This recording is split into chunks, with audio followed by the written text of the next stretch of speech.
back to Cliffieland. This is week number 12 on our occasional US A to Z series, and we're finally up to the state of Georgia. If you've been following our international series, we recently did the country of Georgia, but that's a different video. Georgia is one of the 13 original colonies located on the eastern shore of the US in the American South, and its food is distinctly southern. In fact, that made it kind of difficult to find something that was specific to Georgia, because mostly what you find in that regard is pecan pie. And while I love pecan pie, we're not doing desserts here. Sorry, folks. So to represent the great state of Georgia, we've decided to go with a very cosmopolitan recipe for shrimp and grits. Not quite as basic as what you'd find traditionally out there. Should be pretty good. So first, let's take a look and see what goes into this dish.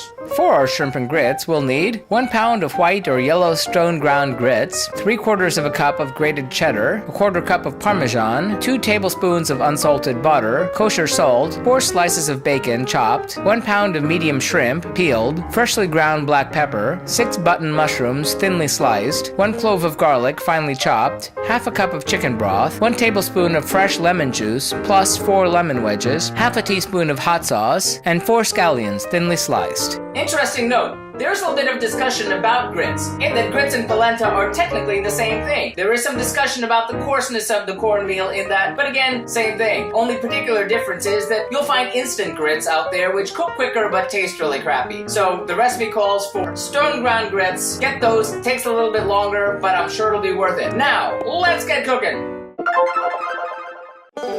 In a 2-quart saucepan, bring 4 cups of water to boil over high heat. Reduce heat to low and whisk in the grits. Cook, whisking frequently until the grits are tender and creamy, about 30 to 40 minutes. Whisk in the cheddar, Parmesan, and 1 tablespoon of butter. Whisk to combine, season with salt, cover and set aside. Heat the oil in a 12-inch skillet over medium heat, add the bacon. Cook, stirring occasionally until crisp, about 10 minutes. With a slotted spoon, transfer the bacon to a paper towel-lined plate. Reserve cooking fat in the skillet. Season the shrimp with salt and pepper. Over medium-high heat, add the shrimp to the skillet. Cook, turning once, until bright pink, about 2 minutes. Transfer the shrimp to a plate with a slotted spoon. Lower the heat to medium. Add the mushrooms to the skillet.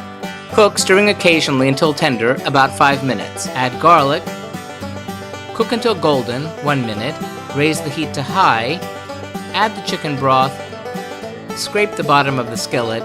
Cook until the broth reduces by half, about 3 minutes. Return the shrimp to the skillet, along with the lemon juice, 1 tablespoon of the butter, and the hot sauce.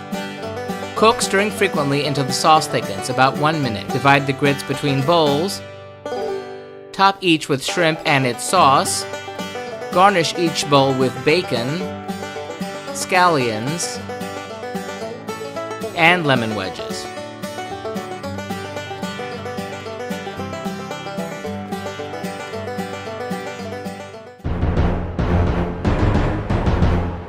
How did all that turn out? In a word, it was sublime. It was amazing. It was so good, I really need to make that for company. One of the bonus things is I finally figured out how to make bacon bits. I've tried them before, but they either came out not crispy enough or burnt. Obviously, the key is to have it at the right temperature with that oil for that amount of time. But the dish was frighteningly good. The grits were creamy and cheesy. The shrimp had that perfect seasoning. That hit of the Tabasco really helped. The bacon bits were nice and crispy and had a very texture with the scallions, and it had that perfect hit of acid on top with the lemons. I loved it so much. I'm gonna give these shrimp and grits from Georgia 5 out of 5 globes. Try it out yourself. I tell you, this American series is really creating some of the best dishes. So that does it for Georgia. Tune in next time when we head out to the Pacific for another territory and the food of Guam. Gonna be great. Tune in. And remember, if you'd like to see our streams live when they happen every Tuesday night, be sure to follow us on Periscope or Facebook Live. Like and subscribe if you'd like to be advised when these videos are posted. If you have any thoughtful feelings or helpful suggestions about the food I'm cooking, please feel free to sound off in the comments. Remember, links to the original recipes can be found in the About section. And if you like what you see, share it. It would be nice. Till next time, thanks for watching and happy eating!